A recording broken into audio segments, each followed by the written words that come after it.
कहानी का पूरा आनंद लेने के लिए कहानी के पिछले भाग को सुनना बिल्कुल मत भूलिएगा। उसका लिंक मैं आपको डिस्क्रिप्शन बॉक्स में दे दूंगी और साथ में कमेंट बॉक्स में पिन भी कर दूंगी, तो आप वहां से भी जाकर सुन सकते हैं। सिद्धार्थ भी मायरा को लेने आया था। दोनों ही हॉस्पिटल से सिद्धार्थ के प्राइवेट विला की तरफ निकल गए। सिद्धार्थ के कार में बिल्कुल शांति छाई हुई थी। मायरा अब तक सिद्धार्थ से बात नहीं कर पाई थी। वह तो अब भी यही समझ कर बैठी थी कि सिद्धार्थ अब भी उससे नाराज है। वह बस उदास भरी नज़रों से उसे ही देखे जा रही थी और यहाँ सिद्धार्थ को भनक तक नहीं थी कि मायरा अपने दिमाग में क्या क्या सोचे जा रही थी। उसका पूरा ध्यान बस ड्राइविंग पर ही था। सिद्धार्थ के कुछ न बोलने पर मायरा अब रुआंसी हो गई थी और उसके आंखों से आंसू छलक आए थे। वह खुद भी नहीं जानती थी कि सिद्धार्थ के बात न करने पर उसे इतना बुरा क्यों लग रहा है। जब उससे और सहा नहीं गया, उसने एकदम से कहा, गाड़ी रोको। सिद्धार्थ, मैंने कहा न गाड़ी रोको। सिद्धार्थ की कार अब एक सुनसान रास्ते पर चल रही थी, जहां पर उनकी कार के अलावा बस इक्का दुक्का गाड़ियां ही जा रही थी। मायरा के ऐसे अचानक से चिल्लाने पर सिद्धार्थ हड़बड़ा गया और एकदम से ब्रेक लगा दिया। एकदम से ब्रेक लगने की वजह से मायरा का सर डैशबोर्ड से टकराते टकराते बचा। सिद्धार्थ घबरा कर उसे देखने लगा और उसके सर को इधर उधर करके देखते हुए बोला, तुम ठीक हो ना, कहीं लगी तो नहीं? मायरा ने अपने आंखों में आंसू लिए उसे एक नज़र देखा और एक झटके से उसका हाथ हटा दिया। सिद्धार्थ बस मायरा को एकटक देखे जा रहा था कि आखिर उसे हुआ क्या है, वह ऐसे अजीब बिहेव क्यों कर रही है। मायरा ने एक झटके से गाड़ी का दरवाज़ा खोला और बाहर निकलकर रोड पर पैदल ही चलने लगी। सिद्धार्थ यह सब देखकर हैरान था, पर वह भी जल्दी से गाड़ी से निकलकर उसके पीछे जाने लगा। मायरा अपने ही धुन में अपने आंसुओं को पोंछती हुई आगे बढ़ रही थी। उसे यह तक ध्यान नहीं रहा कि उसके सामने से एक ट्रक तेजी से आ रही थी। मायरा उस ट्रक से टकराने ही वाली थी कि सिद्धार्थ ने उसे पीछे खींच लिया। सिद्धार्थ ने जब देखा कि मायरा गाड़ी से टकराने वाली है तो उसकी जान हलक में अटक गई थी। मायरा ने भी डर की वजह से सिद्धार्थ के सीने से लगकर उसे कसकर पकड़ रखा था। सिद्धार्थ ने थोड़ा गुस्से में कहा, क्या हो रहा है यह सब, और क्या क्या कर रही हो तुम? दिमाग खराब हो गया है क्या तुम्हारा? ध्यान से नहीं चल सकती? अभी कुछ हो जाता तो? और ऐसे क्यों गाड़ी से बाहर निकल कर आई हो? क्या हो गया अचानक तुम्हें? मेरी जान निकली जा रही थी तुम्हें ऐसे देखकर। कभी सोचा भी है तुमने, तुम्हें कुछ हो जाता तो मेरा क्या होता? जब देखो अपनी ही दुनिया में मस्त रहती हो। उसकी बात पर मायरा बस रोए ही जा रही थी और सिद्धार्थ की बातों पर आंखों में आंसू लिए हैरानी से उसे ही देखे जा रही थी। सिद्धार्थ अपने ही गुस्से में उसे बोले जा रहा था और उसे ऐसे पकड़ रखा था जैसे अगर उसने छोड़ा तो मायरा उसे छोड़ के भाग जाएगी। सिद्धार्थ बोल ही रहा था कि उसे मायरा की सिसकियों की आवाज़ सुनाई दी। उसने मायरा को खुद से दूर किया और अपने हाथ से उसके चेहरे को ऊपर किया तो देखा मायरा बुरी तरह से रो रही थी। उसे लगा कि उसके डांट की वजह से रो रही है। उसे अब खुद पर गुस्सा आने लगा था। उसने धीरे से मायरा के चेहरे को पकड़ा और प्यार से बोला, आई एम सॉरी, प्लीज़ माफ़ कर दो मुझे ऐसे डांटना नहीं चाहिए था। पर मैं क्या करता, तुम ही ऐसे अजीब बिहेव कर रही थी। अगर तुम्हें कुछ हो जाता तो? मायरा ने सिद्धार्थ के हाथ को अपने गालों से हटाया और नाराज़गी भरे लहजे में बोली, होना था तो हो जाने देते। वैसे भी आपको मेरी बिल्कुल भी फिक्र नहीं है। आपको पता भी है मैं इतने दिनों तक कैसे रही आपको बिना देखे। हमेशा मेरी नज़रें बस आपको ही ढूंढती रहती थी, पर आप एक बार भी मुझसे मिलने नहीं आए। मैंने उस दिन ऐसा क्या बोल दिया जो आप इतने नाराज़ हो गए? मैंने तो आपसे माफ़ी भी मांगी थी, पर आप, यह कहकर वह फिर सुबकने लगी। सिद्धार्थ उसके पास आया और उसके कंधे को पकड़ते हुए बोला, किसने कहा तुमसे कि मैं तुमसे नाराज़ हूँ? हाँ, किसने कहा? तुमसे किसने कहा कि मैं तुमसे मिलने नहीं आया था? मैं हर रोज़ तुमसे मिलने आता था, पर या तो तुम किसी के साथ बिजी होती थी या फिर सो चुकी होती थी। मुझे सच में उस दिन का बिल्कुल भी बुरा नहीं लगा था। तुम मुझे कोई भी नाम दे सकती हो, हक है तुम्हारा। मैं तुमसे ज़्यादा देर तक नाराज़ रह ही नहीं सकता। वैसे भी इसी नाराज़गी की वजह से मैं तुम्हें एक बार खो चुका हूँ, अब दोबारा नहीं खो सकता।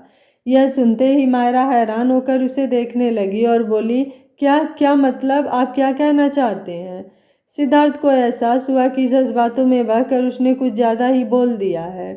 उसने मायरा को एकदम से गले लगा लिया, जो कि अब भी सुबक रही थी। अब चुप हो जाओ वरना तबीयत तुम्हारी खराब हो जाएगी। तुम्हें पता है जब भी तुम रोती हो तो तुम्हारी नाक बहने लगती है और तुम बिल्कुल भद्दी दिखाई देती हो। मायरा ने भी उसे कसकर पकड़ लिया और नकली घूंसा बनाकर उसे सीने पर मारने लगी। मायरा को खुद एहसास नहीं था कि वह क्या कर रही है। इस वक्त सिद्धार्थ की बाहों में उसे ऐसा लग रहा था जैसे वह दुनिया में सबसे महफूज जगह हो। सिद्धार्थ उसकी इस हरकत पर मुस्कुरा दिया।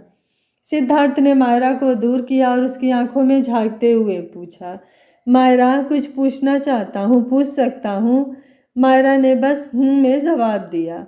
सिद्धार्थ ने कहा, क्यों तुम इतना बेचैन थी जब मैं तुम्हारे पास नहीं था?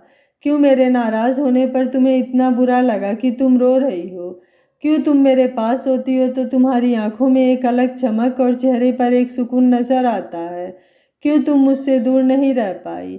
क्यों मुझे देखने बिना तुम बेचैन थी? उसके यह पूछने पर मायरा ने अपनी पलकें नीचे कर लिया और बोली, मुझे नहीं पता सिद्धार्थ कि ये सब क्यों है। नहीं पता मुझे कि मुझे क्या होने लगा है, क्या महसूस कर रही हूँ मैं तुम्हें देखकर। पर इतना पता है कि मैंने अपनी ज़िंदगी में बहुत सी कीमती चीज़ें खोई है, चाहे वो इंसान हो या रिश्ते। पर अब मैं किसी को खोना नहीं चाहती और आपके इन सवालों का जवाब मेरे पास नहीं है। यह कहकर वह कार के अंदर जाकर बैठ गई। सिद्धार्थ ने एक गहरी सांस ली और खुद से ही बोला, इस सवाल का जवाब तुम खुद मुझे बहुत जल्द दोगी मायरा, और मुझे उस पल का इंतज़ार रहेगा। यह कहते हुए वह भी गाड़ी में बैठ गया और घर की तरफ गाड़ी मोड़ दी। उधर फ्लाइट में आव्या और अखिल दोनों ही जर्मनी जाने के लिए रवाना हो चुके थे। पर आव्या की हालत खराब थी। आव्या को बचपन से ही फ्लाइट और ऊंचाई से डर लगता था। फ्लाइट में चढ़ते वक्त और फ्लाइट टेक ऑफ करते वक्त आव्या को बहुत डर लग रहा था। अखिल ने उसके हाथ थाम लिए तो आव्या ने भी उसके हाथ को कसकर पकड़ लिया। अखिल मन ही मन बहुत खुश था। दोनों की ही सीट बिजनेस क्लास में थी तो दोनों अपने प्राइवेट चेंबर में बैठे थे। आव्या का डर जब कुछ कम हुआ तो उसने देखा उसने अखिल के हाथ को कितना कस के पकड़ रखा है। उसने एक झटके से उसका हाथ छोड़ दिया और अपने फ़ोन में अपना ध्यान लगा लिया। अखिल को ऐसे खुद को इग्नोर होता हुआ देखकर चिढ़ होने लगी थी। वह भी वहाँ रखे एक मैगजीन को उठाकर उसके पन्ने पलटने लगा। बिजनेस क्लास की एंट्री डोर पर दो एयर हॉस्टेस खड़ी अखिल को ताड़ने में लगी हुई थी। आखिर ताड़े भी क्यों न, डार्क पर्पल कलर के फॉर्मल बिजनेस सूट में वो जैसे कहर ढा रहा था। हैंडसम और गुड लुकिंग तो वह पहले से ही था, पर आज उस सूट में भी वह कमाल लग रहा था। वो दोनों ही उसे देखकर बातें कर रही थी और हंस रही थी। आव्या कब से यह सब नोटिस कर रही थी, न जाने क्यों, पर उसे यह सब बिल्कुल भी अच्छा नहीं लग रहा था। उसे अब बहुत गुस्सा आने लगा उन दोनों पर उससे भी ज़्यादा उसे अखिल पर गुस्सा आ रहा था कि आखिर वह इतना सज धज कर क्यों आया है।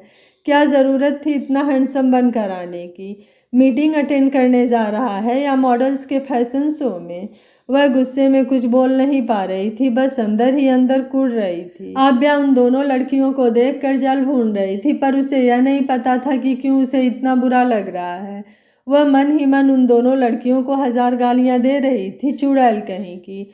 दोनों की दोनों कैसे आंखें फाड़ कर देख रही हैं इन्हें, और यह जनाब चुपचाप बैठे हैं जैसे कुछ फर्क ही न पड़ रहा हो। यह आखिर इतना हैंडसम और गुड लुकिंग क्यों है, और इतने सज धज कर आने की इन्हें क्या ज़रूरत थी? इन्हें खुद नहीं पता कि ये कितने अच्छे दिख रहे हैं। तभी आव्या ने अपने ही सर पर एक चपत लगाई और खुद से ही बोलने लगी, क्या बोले जा रही है तू आव्या? पूरी पागल हो चुकी है। क्यों ऐसा सोच रही है? तुझे कुछ फर्क नहीं पड़ना चाहिए। पर फर्क कैसे नहीं पड़ेगा? वह इन्हें कैसे घूर रही है जैसे मौका मिला तो सीधा उठा के ले जाएगी। मन तो कर रहा है आंखें निकाल लूं इन दोनों का। वह गुस्से में भुनभुनाते हुए वहां बैठी थी और अखिल उसके हर एक रिएक्शन को नोटिस कर रहा था। आव्या के चेहरे पर उसके एक्सप्रेशन बनते बिगड़ते जा रहे थे और अखिल उसकी सारी हरकत देख रहा था। उसे इस बात की खुशी थी कि आव्या उसे नोटिस करती है और उसे भी फर्क पड़ता है, पर उसे आव्या की हरकत देखकर हंसी आ रही थी और वह अपनी हंसी मुश्किल से कंट्रोल करके बैठा था। उसे शरारत सूझी तो उसने पहले आव्या को कनखियों से देखा और फिर उन दोनों लड़कियों को देखा। उसने उन दोनों लड़कियों को देखकर एक हल्की सी स्माइल पास की और फिर से मैगजीन के पन्ने पलटने लगा। उनमें से एक लड़की ने अपने दिल पर हाथ रखा और एक आंख भर कर अखिल को और भी प्यार से देखने लगी। आभ्या ने जब देखा कि अखिल मुस्कुराकर उन लड़कियों को देख रहा था तो अब उसे और भी गुस्सा आने लगा। वह गुस्से में मुंह फुलाकर बैठ गई और बारी बारी से अखिल को और उन लड़कियों को घूर रही थी। अखिल यह सब देखकर मन ही मन मुस्कुरा रहा था। कुछ देर बाद वह एयर हॉस्टेस उन दोनों के लिए खाना लेकर आई तो अखिल ने आभ्या को चिढ़ाते हुए उस लड़की से कहा, मिस क्या आप प्लीज़ सर्व कर देंगी? यह सुनकर आभ्या अखिल को घूरने लगी। वह लड़की खुशी से चहकते हुए बोली, यस सर श्योर। आभ्या ने उसे आंखें छोटी करके घूर कर देखा और चेहरे पर एक जबरदस्ती की मुस्कान लाकर बोली, कोई ज़रूरत नहीं है, मैं हूँ ना, अभी मैं सर्व कर देती हूँ। मैं किस लिए हूँ यहाँ? और अखिल को देखकर बोली, वैसे भी आपकी बहन ने मुझे इसलिए ही तो भेजा है कि मैं आपका ख्याल रखूँ, तो मैं कर दूँगी, आप जा सकती हैं। वह लड़की भी मन मारकर वहाँ से चली गई। आभ्या गुस्से में चम्मच पटक पटक कर अखिल को खाना सर्व कर रही थी और अखिल को बहुत हंसी आ रही थी। इधर सिद्धार्थ और मायरा विला के बाहर पहुंचे और सिद्धार्थ ने जाकर मायरा के साइड का डोर ओपन किया। दोनों ही विला के अंदर जाने लगे। मायरा उस विला को देखती रह गई क्योंकि वह आनंद मेंशन से बड़ा तो था और उससे भी ज़्यादा खूबसूरत। उसके चारों तरफ लगे पेड़ पौधे, बगीचे के बीच का फाउंटेन और चारों तरफ की हरियाली से भरा होने की वजह से एक अलग ही पॉजिटिविटी महसूस हो रही थी। मायरा विला को देखकर मुस्कुरा रही थी। सिद्धार्थ ने उससे पूछा, कैसा लगा? वह चहकते हुए बोली, बहुत अच्छा, बहुत सुंदर है यह सब। उसे देखकर सिद्धार्थ के चेहरे पर भी एक मुस्कुराहट की लकीर खींच गई। वह दोनों अंदर आए तो नेहा और रिक्की उन दोनों का वेट कर रहे थे। नेहा मायरा को आते हुए देखकर बोली, भाई कितनी देर कर दी आने में, हम कब से आपका इंतज़ार कर रहे हैं। वह बातें कर रही थी और रिक्की एकटक मायरा को ही देखे जा रहा था। मायरा ने घुटने से नीचे तक की एक ब्लू कलर की फ्रॉक पहन रखी थी और बालों की एक ढीली चोटी बना रखी थी। बिना मेकअप के भी उसका गोरा और बेदाग चेहरा जैसे चमक रहा था। सिद्धार्थ ने रिक्की पर एक तीखी नज़र डाली तो रिक्की एकदम से हड़बड़ा गया और मायरा से नज़रें फेर ली। सिद्धार्थ ने रिक्की की तरफ पॉइंट करते हुए कहा, मायरा यह है रिक्की, मेरा छोटा भाई और मेरे चाचा जी का बेटा। मायरा ने हाय कहा तो उसने मुस्कुराकर हेलो कहा। चारों ने कुछ देर बातें की और डिनर करके अपने अपने कमरे में चले गए। मायरा को नेहा उसके रूम में छोड़कर चली गई। मायरा अपने कमरे में आई तो देखा कमरे की बालकनी बहुत सुंदर थी और वहाँ पर बना एक मिनी गार्डन। वह बालकनी में आई और झूले पर बैठकर उस खुशनुमा माहौल को एंजॉय करने लगी। ठंडी हवाएं चल रही थी और चाँद की उस हल्की और सुकून देने वाली दुधिया रोशनी में उसे बहुत अच्छा लग रहा था। इन एहसासों को महसूस करते हुए वह आंखें बंद करके खुद को अपनी बाहों में भरकर बैठी थी। आंखें बंद करने के बाद उसे सिर्फ सिद्धार्थ का मुस्कुराता हुआ चेहरा ही दिखाई दे रहा था और खुद को अपनी बाहों में समेटे हुए उसे अब भी सिद्धार्थ की बाहों में होने का एहसास हो रहा था। यह सब सोचते हुए अनजाने में ही उसके लब मुस्कुरा उठे। मायरा कमरे की बालकनी में अपने आप में ही खुद को समेटे बैठी थी और न चाहते हुए भी उसके जहन में बस सिद्धार्थ का ख्याल ही चल रहा था। सिद्धार्थ के बारे में सोचते हुए उसके चेहरे पर अपने आप एक प्यारी सी स्माइल आ गई। अचानक उसे एहसास हुआ और उसने सिद्धार्थ का ख्याल अपने मन से झटक दिया और खुद से ही बोलने लगी, यह क्या हो रहा है मुझे, मैं क्यों सोच रही हूँ सिद्धार्थ के बारे में। तभी उसे शाम का वक्त याद आया, वह जब सिद्धार्थ के सीने से लगी हुई थी। उसे सिद्धार्थ की बातें याद आने लगी। उसके कानों में अब भी सिद्धार्थ के सवाल ही गूंज रहे थे। क्यों तुम बेचैन थी जब मैं तुमसे दूर था? क्यों तुम्हें कुछ फर्क पड़ा कि मैं नाराज़ हूँ? क्यों मेरे एक बार कहने पर तुम मेरे साथ चली आई?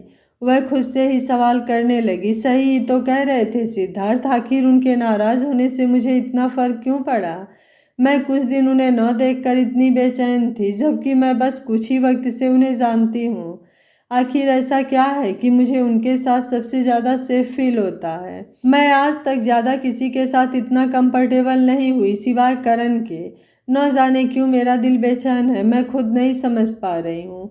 मायरा को म्यूजिक सुनना बहुत पसंद था। वह अपना हेडफोन कान में लगाए और अपने दिल की उलझन को संभाले अपने बेड पर आकर लेट गई और गाना चला दिया। रातें अब नहीं धड़कती, दिन भी सांस नहीं लेते। अब तो आ जाओ मेरे सोने, अब बातें रह गई अधूरी, मेरे लबों पे ज़रूरी। मायरा वैसे भी कम नींद के आगोश में चली गई, उसे पता ही नहीं चला। सिद्धार्थ जब आधी रात को मायरा को देखने आया तो देखा मायरा गहरी नींद में सो रही थी और हेडफोन लगाए ही सो रही थी। सिद्धार्थ उसके पास गया, उसका हेडफोन निकाला और ठीक से ब्लैंकेट ओढ़ाकर जाने लगा। तभी उसे मायरा के सिसकियों की आवाज़ सुनाई दी। वह पीछे पलटा तो देखा मायरा नींद में ही रोए जा रही थी और खुद से ही कुछ बड़बड़ाए जा रही थी। सिद्धार्थ जल्दी से उसके पास गया और उसके आंसू पोंछने लगा। वह उसके चेहरे के करीब गया और सुनने की कोशिश करने लगा कि वो क्या बोल रही है। वह बस नींद में ही बड़बड़ाए जा रही थी। प्लीज़ वापस आ जाओ, मैं नहीं रह सकती तुम्हारे बिना। करण प्लीज़ मत जाओ, देखो मैं माफ़ी मांग रही हूँ, प्लीज़ वापस आ जाओ, मुझे ऐसे अकेले छोड़कर मत जाओ। सिद्धार्थ ने जब यह सुना तो उसके दिल में दर्द की एक टीस से उठी। उसके आंखों से आंसुओं की बूंदें गिरकर मायरा के गाल पर लुढ़क गईं। सिद्धार्थ ने मायरा के गालों से आंसू साफ किए और जल्दी से उसे अपनी बाहों में भर लिया। मैं कभी तुम्हें छोड़कर नहीं जाऊंगा, मेरी गलती की सजा आज तक तुम भुगत रही हो, अब और नहीं। मैं जितनी जल्दी हो सके तुम्हें सब सच बता दूंगा और सब ठीक कर दूंगा। सिद्धार्थ के गले लगने से मायरा शांत हो गई।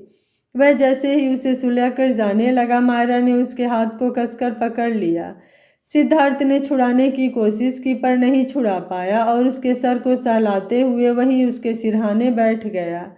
मायरा ने बच्चों की तरह नींद में अपना सर सिद्धार्थ की गोद में रख दिया। सिद्धार्थ भी वहीं सो गया। उधर फ्लाइट में अखिल को कुछ अच्छा नहीं लग रहा था, उसे बेचैनी हो रही थी। वह मन ही मन बोला, मायरा ठीक तो होगी ना, पता नहीं क्यों आज मन अच्छा नहीं लग रहा है। आई होप सब ठीक हो। नहीं हो सकता है, मैं ज़्यादा सोच रहा हूँ। सिद्धार्थ तो है ही उसके पास, पहुँचते ही फ़ोन करके बात कर लूँगा। वह बगल में देखता है तो आव्या सो रही होती है। आव्या सोते हुए किसी मासूम बच्ची जैसी लग रही थी। अखिल ने उसकी और अपनी सीट एडजस्ट की ताकि वह कंफर्टेबल होकर सो सके और अखिल भी आव्या को देखते हुए सो गया। अगली सुबह जल्दी ही सिद्धार्थ की नींद खुल जाती है। सिद्धार्थ आंखें खोलता है तो उसे मायरा का मासूम सोता हुआ चेहरा दिखा, जिसे देख उसके चेहरे पर अपने आप ही स्माइल आ गई। खिड़की से आती हुई हल्की धूप उसके चेहरे पर पड़ रही थी और सिद्धार्थ उसके बेदाग चेहरे को निहार रहा था। उसने उसके चेहरे पर आए बालों की लटों को कान के पीछे किया और उसके सर को चूम कर उठकर बाहर चला गया। और इधर इन सब से बेखबर होकर मायरा आराम से सो रही थी। सिद्धार्थ अपने कमरे में आया और कपड़े लेकर बाथरूम में चला गया।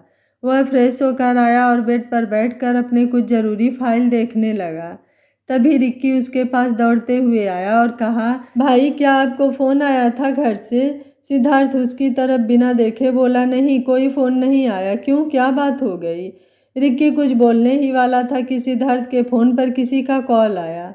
उसने देखा तो शशांक का कॉल था। उसने फ़ोन उठाया और कहा, हाँ भैया बोलिए। तभी दूसरी तरफ से किसी लड़की की मीठी सी आवाज़ आई, क्यों, सिर्फ आपके भैया ही आपको याद कर सकते हैं, हम नहीं। सिद्धार्थ ने मुस्कुराते हुए कहा, कैसी हैं आप और हमारी प्रिंसेस कैसी हैं? सब बढ़िया, बस आप ही हम सबको भूल गए और कोई तो आपसे बहुत नाराज़ होकर बैठा है। कोई बात नहीं, हम मना लेंगे, सिद्धार्थ ने कहा। वैसे कब आ रहे हैं आप? आपके लिए एक ज़रूरी बात है और एक सरप्राइज़ भी, तो आप जल्दी घर आ जाइए।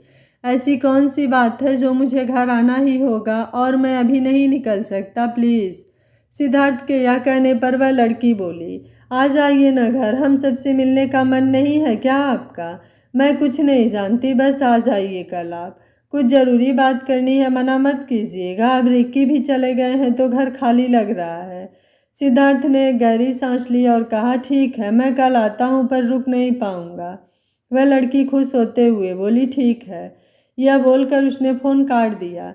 सिद्धार्थ ने रिक्की को देखते हुए कहा, कल हम सब घर जा रहे हैं पर तुम्हारे चेहरे की हवाइयाँ क्यों उड़ी हुई है? रिक्की ज़बरदस्ती मुस्कुराते हुए कहा, कुछ नहीं भाई, मैं तो बस ऐसे ही, और वहाँ से भाग गया। सिद्धार्थ उसे जाते हुए देखा और खुद से ही बोला, सारे नमूने मुझे ही मिलने थे क्या? वह नीचे आया तो देखा सब नाश्ते की टेबल पर उसका इंतज़ार कर रहे थे। वह जाकर एक टेबल पर बैठ गया और सबको गुड मॉर्निंग विश किया। मायरा, तुम्हारी तबीयत कैसी है अब? मायरा ने कहा, मैं बिल्कुल ठीक हूँ, वैसे आपसे एक परमिशन चाहिए थी। मुझसे? कैसी परमिशन? वो मुझे बाहर जाना था। मेरा मतलब है कि इतने दिनों से हॉस्पिटल में रह रहकर बोर हो गई हूँ और इसलिए हम दोनों ने शॉपिंग का प्लान बनाया है। प्लीज़ मना मत करना, प्लीज़ प्लीज़। सिद्धार्थ ने मायरा को देखा जो बच्चों जैसी शक्ल बनाकर उससे परमिशन मांग रही थी और ऐसे में वो बहुत क्यूट लग रही थी। सिद्धार्थ ने अपने मन में कहा, यह लड़की ऐसे देखेगी तो मैं क्या कुछ बोल पाऊंगा। पूरी हार्ट बीट बढ़ाने की मशीन है ये लड़की। फिर उसने सख्त चेहरा बनाते हुए कहा, बिल्कुल नहीं, तुम अभी ठीक नहीं हुई हो और बाहर घूमना ठीक नहीं है। यह सुनते ही मायरा मुंह फुलाकर बैठ गई। सिद्धार्थ को उसे ऐसे देखकर मन ही मन हंसी आ रही थी। मायरा ने अपने साइड में बैठे रिक्की, जो कि अब मायरा से अच्छे से घुल मिल गया था, उससे धीरे से पूछा, तुम्हारे भाई हमेशा ऐसे ही रहते हैं या मुंह सड़ा के रखने का और ऑर्डर देने का कोई स्पेशल कोर्स कर रखा है?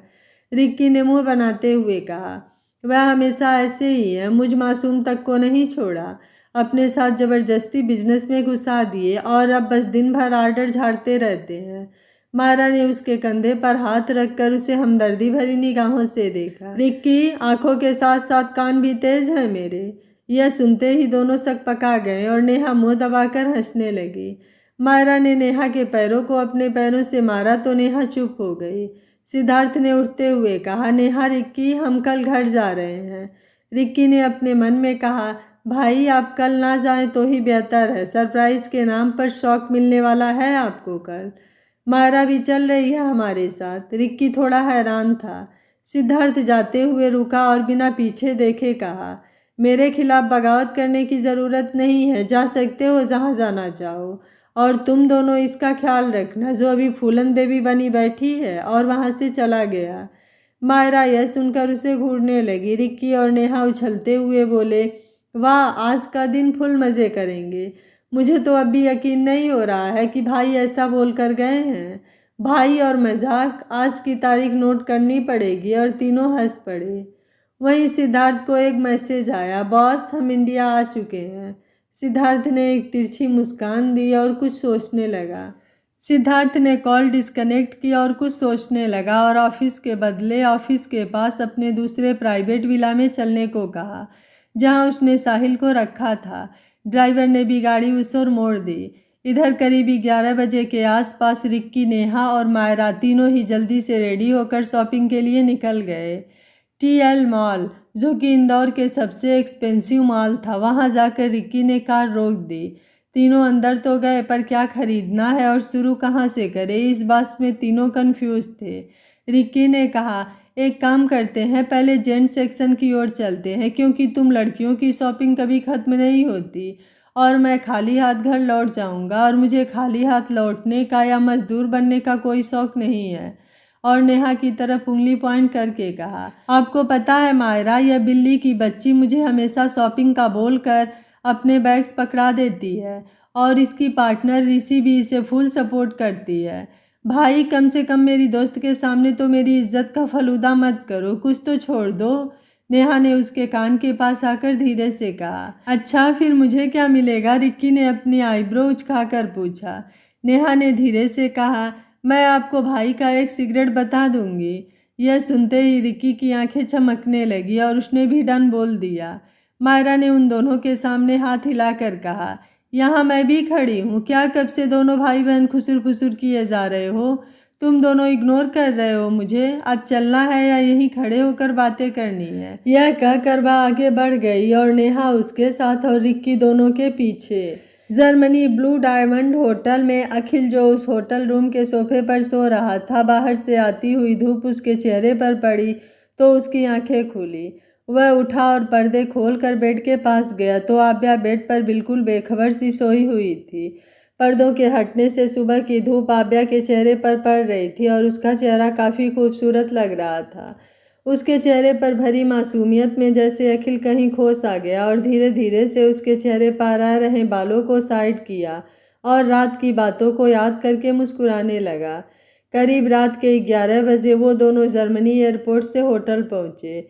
अखिल ने फ्लाइट में आव्या को जलाने के लिए जो किया था उससे आव्या अब भी थोड़ी नाराज़ थी और ज़्यादा बात नहीं कर रही थी, पर अखिल तो जैसे इस ट्रिप के लिए सब कुछ पहले से ही प्लान करके आया था कि अब वह आभ्या को अपने प्यार का एहसास करवा कर रहेगा। वह दोनों जैसे ही होटल पहुंचे, अखिल ने आभ्या को वेटिंग एरिया में बैठाकर खुद रिसेप्शन के पास चला गया। रिसेप्शन पर बैठे उस लड़के ने बताया कि उनके नाम से 2 रूम बुक किए गए हैं जो कि कुणाल ने करवाया था। अखिल ने उससे कहा, क्या आप कृपया एक कमरा रद्द कर सकते हैं? ऐसा क्या है कि जो वहाँ बैठी है वो मेरी पत्नी है और हम नए शादीशुदा जोड़े हैं। कुछ कारणों से वह मुझसे नाराज़ है और एक कमरे में नहीं रहना चाहती, इसलिए उसने 2 कमरे बुक कर लिए थे। तो आप उसे बता दें कि अभी आपके होटल में कमरा उपलब्ध नहीं है, तो उसे मेरे साथ एक ही कमरे में रहना होगा और मैं उसे किसी भी तरह से मना लूँगा। कृपया क्या आप मेरी मदद कर सकते हैं? अखिल की बात सुनकर वहाँ बैठा वह लड़का थोड़ा मुस्कुराया और हाँ में सिर हिला दिया। अखिल भी आभ्या के पास गया और उसे सारी बात बताई। आभ्या घबराई हुई बोली, नहीं बिल्कुल नहीं, हम कैसे रह सकते हैं एक रूम में? अखिल जी, आप एक बार फिर से बात करिए ना कोई रूम खाली होगा ही। अखिल ने बेचारा समूह बनाते हुए कहा, यहाँ बस एक ही रूम अवेलेबल है और इस वक्त दूसरे होटल में भी नहीं जा सकते। प्लीज़ आभ्या, थोड़ा एडजस्ट कर लो, एक रात की ही बात है। मैं कल देखता हूँ ना, अगर दूसरे होटल में रूम खाली होगा तो हम वहीं शिफ्ट हो जाएंगे। आभ्या ने परेशानी से एक बार अखिल को देखा और फिर उस लड़के से पूछने गई। वह लड़का भी उसे वही बोला जो अखिल ने उससे कहा था। आभ्या ने निराश होकर अखिल को देखा और एक वेटर के साथ अपने रूम की ओर बढ़ गई। अखिल ने उस लड़के को थैंक यू कहा और आभ्या के पीछे मुंह दबाकर हंसते हुए जाने लगा। दोनों रूम में पहुंचे तो अखिल ने आभ्या को कपड़े बदलने को कहा तो वो बाथरूम में चली गई और अखिल ने वहीं रूम में अपने कपड़े चेंज किए। दोनों ने ही डिनर कर लिया था। आभ्या अभी भी अनकंफर्टेबल महसूस कर रही थी तो अखिल बोला, डोंट वरी, तुम मुझ पर भरोसा कर सकती हो। मैं ऐसा लड़का नहीं हूँ कि अकेले में तुम्हारा फ़ायदा उठाऊँ। तुम आराम से बेड पर सो जाओ, मैं यहीं सोफे पर सो जाता हूँ। आभ्या ने हड़बड़ाते हुए कहा, ऐसी बात नहीं है, मैं आप पर इतना भरोसा तो करती हूँ कि आप मेरे साथ कुछ गलत नहीं करेंगे। अगर भरोसा न करती तो आपके साथ अकेले अनजान देश नहीं आती। मुझे बस थोड़ा अजीब लग रहा है, पहली बार एक लड़के के साथ ऐसे रूम शेयर करना पड़ रहा है तो। और आप टेंशन मत लीजिए, मैं सोफे पर सो जाऊंगी, आप बेड पर सो जाइए। वैसे भी मुझे आदत है छोटी जगह पर सोने की, आपको दिक्कत होगी। अखिल को यह सुनकर थोड़ा बुरा लगा कि आभ्या ने कितने मुश्किल से अपने दिन गुजारे हैं। वह बोला, मैं कैसे तुम्हें सोफे पर सोने दे सकता हूँ, तुम आराम से बेड पर सो जाओ, मैं यहाँ पर ठीक हूँ। पर आभ्या ने कहना चाहा तो अखिल ने उसे रोक दिया और कहा, पर कुछ नहीं, तुम आराम से सो जाओ। आभ्या ने भी ज़्यादा बहस न करके बेड पर बैठ गई। तभी अखिल बेड की तरफ बढ़ा। आभ्या ने जब यह देखा तो बेडशीट को अपने हाथों में कस लिया और उसकी धड़कन तेज होने लगी। अखिल धीरे से उसके चेहरे के करीब आया तो आभ्या ने कसकर अपनी आंखें बंद कर ली। अखिल ने उसके साइड से पिलो उठाया और सोफे पर जाकर लेट गया। आभ्या को जब कुछ महसूस नहीं हुआ तो उसने आंखें खोल कर देखा तो अखिल सोफे पर सोया हुआ था। वह अपने मन में बोली, वह बस पिलो लेने आए थे और मैं न जाने क्या क्या सोच रही थी। मायरा सच कहती है, बिल्कुल पागल हूँ मैं, कितना ओवर थिंक करती हूँ। वह भी हड़बड़ा कर चादर से अपना मुंह ढककर सो गई। अखिल ने अपनी आंखें खोली और उसे सोते हुए निहारने लगा और खुद से ही बोला, तुम जल्द ही मेरे पास होगी आभ्या, और वह भी बिना किसी हिचकिचाहट के। तुम्हारी तरह मैंने भी बहुत मुश्किल दिन देखे हैं, बस फर्क इतना है कि मेरे पास मेरी मायरा थी और तुम्हारे पास अपना कोई नहीं। पर वादा करता हूँ तुम्हें, वह सब देने की कोशिश करूँगा जो तुम डिजर्व करती हो। कुछ देर में उसे भी नींद आ गई। अखिल ने आभ्या के मासूम चेहरे पर हल्के से प्यार से हाथ फेरा और कपड़े लेकर बाथरूम में चला गया। कुछ देर बाद आभ्या भी उठी तो देखा अखिल रेडी होकर अपनी टाई बांध रहा था। वह जल्दी से उठी और अखिल को देखते हुए बोली, आई एम सो सॉरी अखिल जी, मुझे कुछ ज़्यादा ही देर हो गई, मैं बस अभी रेडी होकर आई। अखिल कुछ बोलता इससे पहले ही वह अपने कपड़े लेकर बाथरूम में घुस गई। अखिल ने खुद से ही बोला, ये तो बिना सुने ही चली गई। सही कहते हैं लोग, लड़कियों के आगे और घरवालियों के आगे सबके मुंह बंद हो जाते हैं। पर अभी घरवाली बनी नहीं तो ये हाल है, जब बनेगी तो क्या होगा। उसने फ़ोन उठाया और सिद्धार्थ का नंबर लगा दिया। एक दो रिंग जाने के बाद ही कॉल रिसीव हो गई। सिद्धार्थ ने कहा, हेलो अखिल, कैसे हो आप? सफ़र कैसा रहा और मेरी बहन कैसी है? अखिल ने कहा, मैं बिल्कुल ठीक हूँ और वह भी बिल्कुल ठीक है। तुम बताओ, मेरी मायरा ठीक है ना? कल रात ठीक से सो तो गई थी ना? सिद्धार्थ ने कहा, हाँ वो बिल्कुल ठीक है और नेहा और मेरा छोटा भाई रिक्की दोनों ही उसके साथ हैं। वैसे वह कल रात नींद में रो रही थी, क्या ऐसा हर रोज़ होता है? अखिल ने कहा, नहीं हर रोज़ तो नहीं पर ज़्यादातर होता है, पर वह क्या कहती है मुझे समझ में नहीं आता और मैंने उससे पूछने की कोशिश की तो भी उसने कुछ नहीं बताया, तो मैंने भी ज़्यादा फोर्स नहीं किया। वैसे वह ठीक तो है ना? सिद्धार्थ ने कहा, हाँ वह बिल्कुल ठीक है, तुम चिंता मत करो और अपनी मीटिंग और प्रोजेक्ट पर ध्यान दो। अखिल ने कहा, thank you so much Siddharth, मैं जल्द आने की कोशिश करूँगा, रखता हूँ, बाय। यह कहकर उसने फ़ोन काट दिया।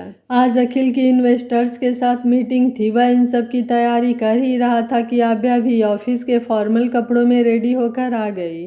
अखिल तो उसके चेहरे में जैसे कहीं खो गया था। आभ्या ने कोई मेकअप नहीं किया था क्योंकि उसे बिल्कुल पसंद नहीं था।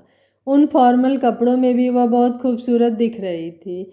अखिल को अपनी तरफ ऐसे एकटक देखता पाकर वह थोड़ा झिझक महसूस कर रही थी। वह बोली, सर चलें, लेट हो रहा है। उसकी बातों से अखिल की तंद्रा टूटी और वह बोला, हाँ हाँ चलते हैं।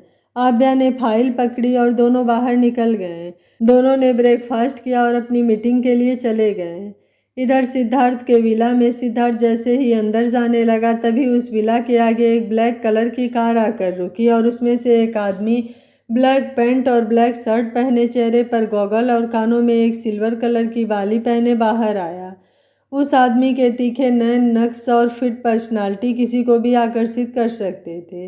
वह आदमी सिद्धार्थ के सामने आकर खड़ा हो गया तो सिद्धार्थ ने उससे पूछा, कैसा है वह अब और तुम्हें इतने दिन कैसे लग गए वापस आने में? सॉरी बॉस, बस वहाँ का मौसम थोड़ा ख़राब था तो सब सही करके आ रहा हूँ, पर वहाँ का मौसम अब किसी और के लिए ख़राब है। यह कहते हुए वह सिद्धार्थ के साथ अंदर जाने लगा।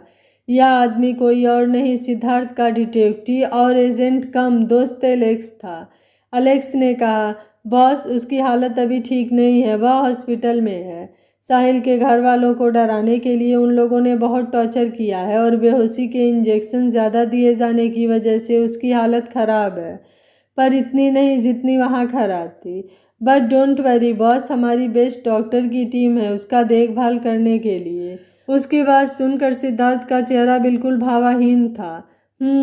और उस शार्क के बारे में क्या पता चला और आनंद फैमिली से उसका क्या कनेक्शन है? सिद्धार्थ ने कहा, सॉरी बॉस, यह तो पता नहीं चल पाया क्योंकि जैसे ही मैंने उनकी सिस्टम हैक करने की कोशिश की तो उन्हें पता चल गया और वह लोग मुझे ढूंढने लगे।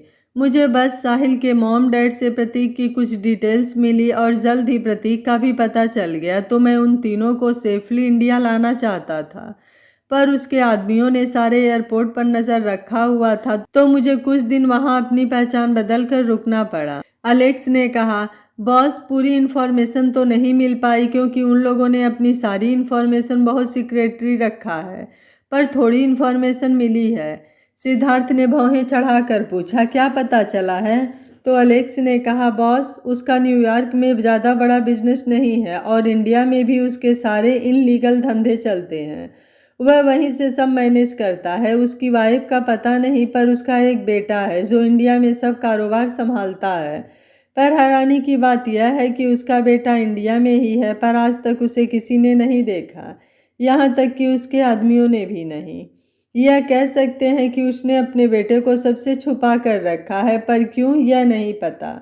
इस पर सिद्धार्थ ने कहा, मतलब अगर कभी उसका बेटा हमारे सामने भी हो तो भी हम उसे पहचान नहीं पाएंगे?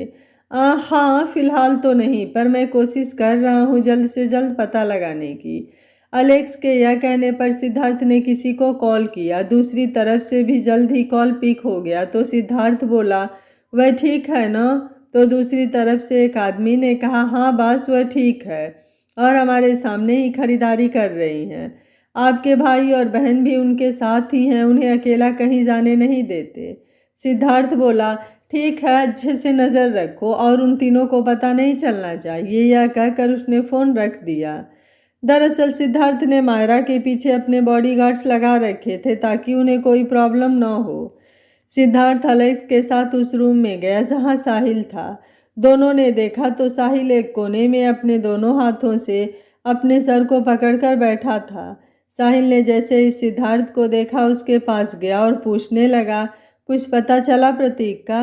सिद्धार्थ और अलेक्स ने एक बार एक दूसरे को देखा और अलेक्स ने साहिल को कहा, तुम्हारे पेरेंट्स और तुम्हारा भाई इंडिया आ चुके हैं। अब साहिल के चेहरे पर खुशी की चमक देखी जा सकती थी। उसने रिक्वेस्ट करते हुए कहा, प्लीज़ मुझे उनके पास ले चलो, मैं वादा करता हूँ मैं उन्हें लेकर बहुत दूर चला जाऊँगा, मायरा से, तुमसे और इन सब से दूर। अलेक्स ने उसे देखते हुए कहा, ठीक है चलो मैं मिलवाता हूँ तुम्हें। वह दोनों जाने लगे तो सिद्धार्थ ने साहिल का कंधा थपथपाते हुए कहा, जो भी हो पैनिक मत करना। अलेक्स साहिल को लेकर हॉस्पिटल चला गया और सिद्धार्थ भी अपने ऑफिस निकल गया। इधर मायरा, रिक्की और नेहा की शॉपिंग पूरी हो गई थी तो रिक्की ने कहा, यार आज तो थक गया शॉपिंग करके, मैंने अपनी शॉपिंग कम की है और तुम्हारे बैग्स ज़्यादा पकड़े हैं। अब इस मासूम पर इतना भी जुल्म मत करो यार, चलो कुछ खाते हैं। मेरे पेट में चूहे डांस करते करते शहीद भी हो गए और तुम दोनों को ज़रा भी तरस नहीं आ रहा। उसकी बात सुनकर दोनों लड़कियां हंसने लगीं। मायरा बोली, तो चलो रेस्टोरेंट चलते हैं, लंच करते हुए आराम से जाएंगे। रिक्की उसे देखते हुए बोला, वाह मायरा, आपकी और मेरी बढ़िया जमेगी, आज से हम दोनों पार्टनर्स। यह कहकर उसने हाथ आगे बढ़ाया तो मायरा ने भी हंसते हुए हाथ मिलाया और नेहा वहीं खड़ी उन दोनों को मुंह बनाए हुए देख रही थी और बोली, आप दोनों ही भुक्खड़ प्रजाति के हो, अच्छे पार्टनर्स तो बनने ही थे। यह कहकर वह दोनों के साथ आगे बढ़ गई।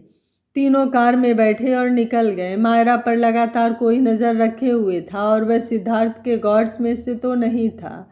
रिक्की ने एक बड़े से 7 स्टार रेस्तरां के बाहर कार रोकी और तीनों अंदर गए। वहां के मैनेजर ने रिक्की और नेहा को ग्रीट किया क्योंकि वह सिद्धार्थ का ही था। तीनों एक वीआईपी अरेमा में आ गए। तभी मायरा ने अपने सर पर मारते हुए कहा, ओ गॉड। नेहा ने पूछा, क्या हुआ? तो मायरा बोली, वो मैं अपना फ़ोन गाड़ी में ही भूल गई, तुम दोनों चलो मैं अभी आती हूँ।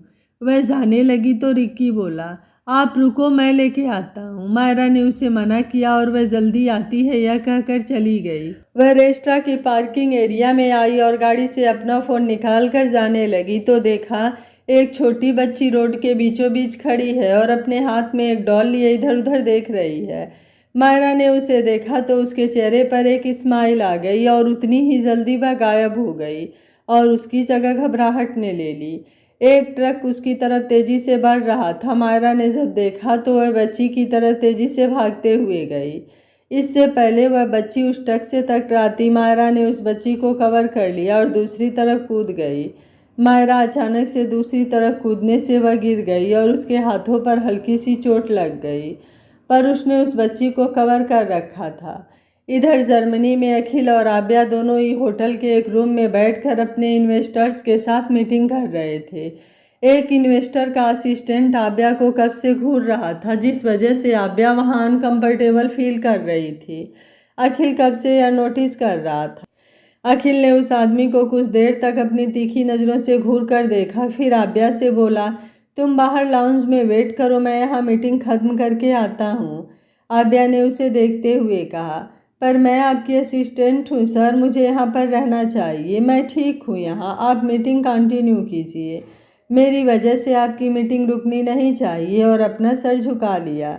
अखिल ने शांत होकर पर थोड़ा सख्ती से कहा, मेरे लिए सबसे ज़्यादा ज़रूरी तुम हो आव्या, न कि यह मीटिंग। तो मैं जैसा कह रहा हूँ वैसा करो और बाहर जाकर वेट करो।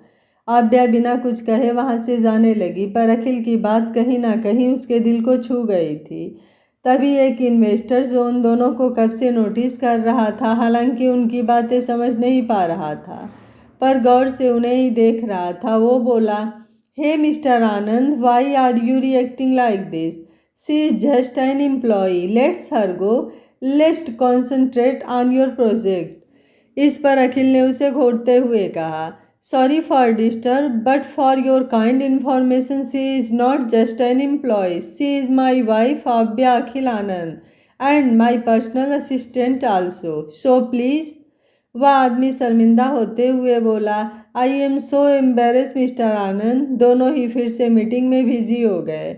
आव्या जो दरवाजे के बाहर ही थी और जा रही थी, वह अखिल की बात सुनकर वहीं जम सी गई और आंखें फाड़े उसे ही देखे जा रही थी। इधर अखिल को यह पता ही नहीं था कि आव्या ने उसकी सारी बातें सुन ली है। आव्या कुछ देर वहीं खड़ी होकर अखिल को देखने लगी, फिर अपने होश संभाल कर लाउंज में जाकर बैठ गई।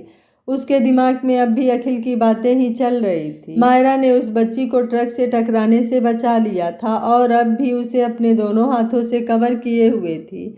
मायरा ने उस बच्ची को ठीक से खड़ा किया और उसके सामने घुटनों के बल बैठ उसके कपड़ों से धूल झाड़ते हुए उससे पूछने लगी, आप ठीक हो ना बच्चा? आपको कहीं लगी तो नहीं?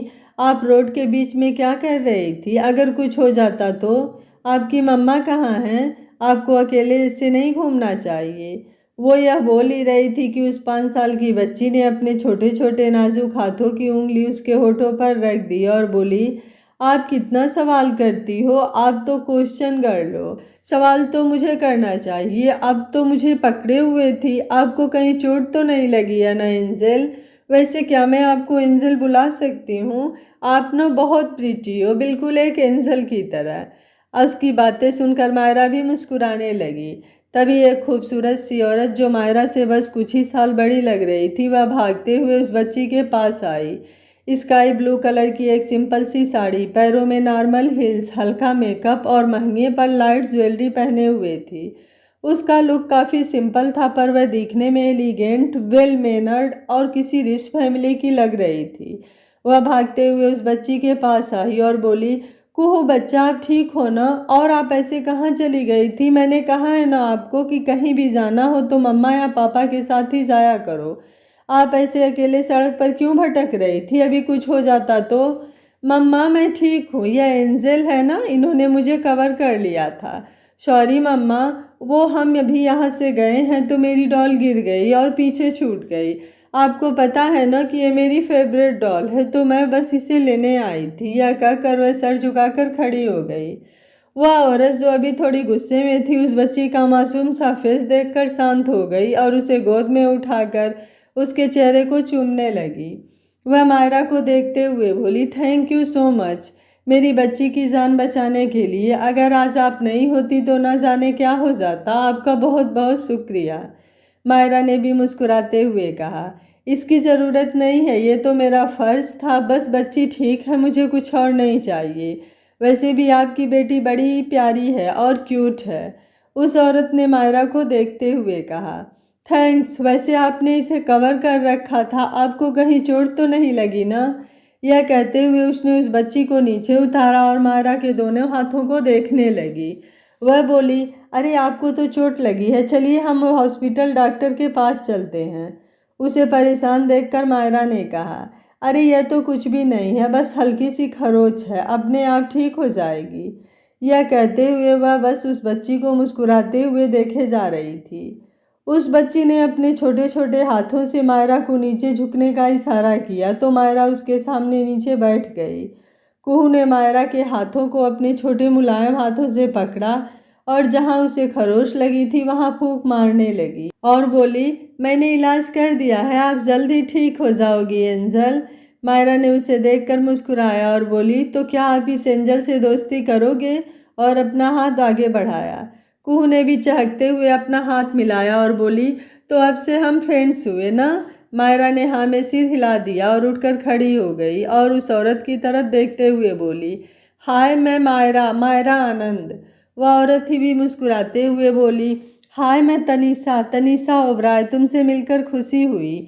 आज भी तुम जैसे नेक दिल इंसान है जानकर अच्छा लगा, वरना यहाँ इतने लोग थे पर कोई भी कुहू के लिए आगे नहीं आया। वैसे भी अब तुम दोनों की दोस्ती हो गई है तो तुम मुझे भी दीदी बोल सकती हो। वैसे मायरा मैं एक बात बता दूं, मेरी कुहू को कोई भी ज़्यादा जल्दी पसंद नहीं आता, पर तुम कुछ स्पेशल हो। और कुहू अगर किसी को पसंद करती है तो उसका पीछा जल्दी नहीं छोड़ती। तो अब तैयार हो जाओ इस मुसीबत को झेलने के लिए। यह कहकर तनीषा और मायरा दोनों हंसने लगी। कुहू बस उन दोनों को टुकुर टुकुर देखे जा रही थी। तभी मायरा को एक कॉल आया। उसने देखा तो नेहा का कॉल था। उसने फ़ोन उठाया और बोली, हाँ बस आ रही हूँ। उसने फ़ोन कट किया और तनीषा और कुहू को देखकर बोली, सॉरी मुझे अब चलना होगा। मेरे दोस्त वहाँ मेरा इंतज़ार कर रहे हैं। वैसे अब तो हम एक दूसरे को जानते हैं तो मिलना लगा रहेगा। हम दोबारा ज़रूर मिलेंगे। मायरा और तनीषा ने एक दूसरे का नंबर एक्सचेंज किया और एक दूसरे के गले लगकर अपने अपने रास्ते चली गईं। मायरा भी रिक्की और नेहा के पास चली गई। इधर अलेक्स साहिल को लेकर उसके घर वालों के पास आया। साहिल ने जैसे ही अपने मॉम डैड को देखा भागकर उनके गले लग गया। अलेक्स के उसे हॉस्पिटल लाने से वह थोड़ा हैरान था। वह इधर उधर देखने लगा और बोला, डैड प्रतीक कहाँ है? उसे भी ले आए हैं ना आप लोग? कहाँ है मेरा भाई? यह कहते हुए आगे बढ़ने लगा तो सामने इमरजेंसी वार्ड के कांच को देखकर एकदम से रुक गया। अलेक्स उसके पास गया और कहा, काम डाउन, वह खतरे से बाहर है, बस अभी बेहोश है।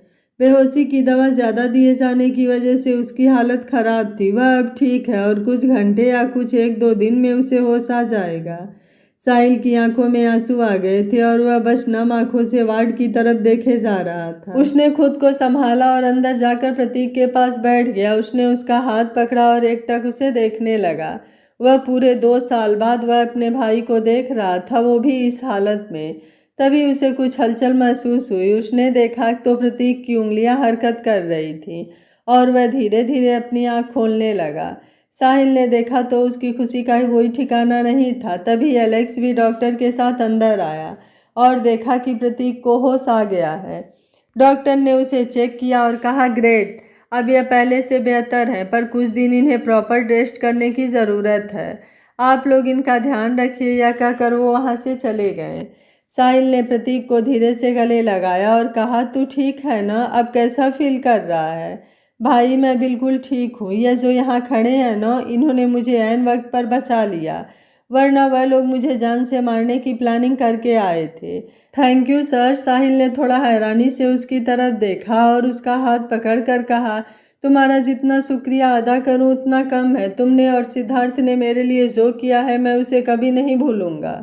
अलेक्स ने उसे देखा और उसके कंधे पर हाथ रखते हुए कहा, कोई बात नहीं, वैसे भाई भाई का काफ़ी गहरा कनेक्शन लगता है। पूरे 4 दिन बाद इसे होश आया है। ख्याल रखना। वैसे साहिल, मुझे नहीं लगता कि तुम्हें यहाँ ज़्यादा देर रुकना चाहिए। तुम्हें जितनी जल्दी हो सके इंदौर छोड़ देना चाहिए, क्योंकि मुझे जितना पता है वह आदमी इतना भी बेवकूफ़ नहीं है कि उसे पता नहीं चलेगा कि तुम इंदौर में हो। वह मेरे बारे में कुछ पता नहीं लगा पाएगा, पर तुम्हें भी नहीं छोड़ेगा। तो क्या सोचा है तुमने? साहिल ने उसे देखते हुए कहा, सही कह रहे हो, यह आदमी बहुत ही शातिर है। उसे अब तक पता चल चुका होगा। मैंने यहाँ से जाने का इंतज़ाम कर रखा है। कुछ देर से मेरा एक दोस्त फ्लाइट की टिकट्स और बाकी ज़रूरी सामान लेकर आ जाएगा और हम निकल जाएंगे। पर कहाँ जाओगे? अलेक्स के कहने पर वह बोला, गोवा जा रहा हूँ। वहाँ पर पापा का रिसोर्ट का छोटा सा बिजनेस है जिसके बारे में उसे पता नहीं है, क्योंकि वह ज़्यादातर मैं ही देखा करता था। बस कुछ देर में हम निकल जाएंगे। और मन में कहा, हमेशा के लिए इस इंदौर से दूर, मायरा से दूर। पर मुझे पता है मायरा, एक दिन मैं तुम्हें वापस ज़रूर मनाऊंगा। तुम मेरी न हो सकी न सही, पर अपनी दोस्त को मैं कभी नहीं खो सकता। मुझे पता है सिद्धार्थ तुमसे बहुत प्यार करता है और वह तुम्हें कुछ नहीं होने देगा। तुम हमेशा खुश रहोगी उसके साथ। मुझे उस दिन का इंतज़ार रहेगा जब तुम फिर से मुझे अपनी दोस्त मानोगी। यह कहकर उसने एक ठंडी आह भरी। वह कौन है जो मायरा को मारना चाहता है? आखिर मायरा के अतीत का ऐसा कौन सा राज है जिसे अखिल हर किसी से छुपा रहा है? सिद्धार्थ के घर जाने पर सिद्धार्थ के सामने मायरा की ऐसी क्या सच्चाई आएगी कि वह दंग रह जाएगा? क्या अखिल आव्या को अपने प्यार का एहसास करवा पाएगा? मायरा की ज़िंदगी में ऐसा कौन दस्तक देगा जिसकी वजह से मायरा की ज़िंदगी ही बदल जाएगी? ऐसे और भी बहुत सारे सवालों का जवाब जानने के लिए देखते रहिए कहानी का अगला भाग। वीडियो पसंद आया है तो वीडियो को लाइक, शेयर एंड चैनल को सब्सक्राइब कर लीजिएगा। Thank you for watching. मिलते हैं कहानी के अगले भाग में।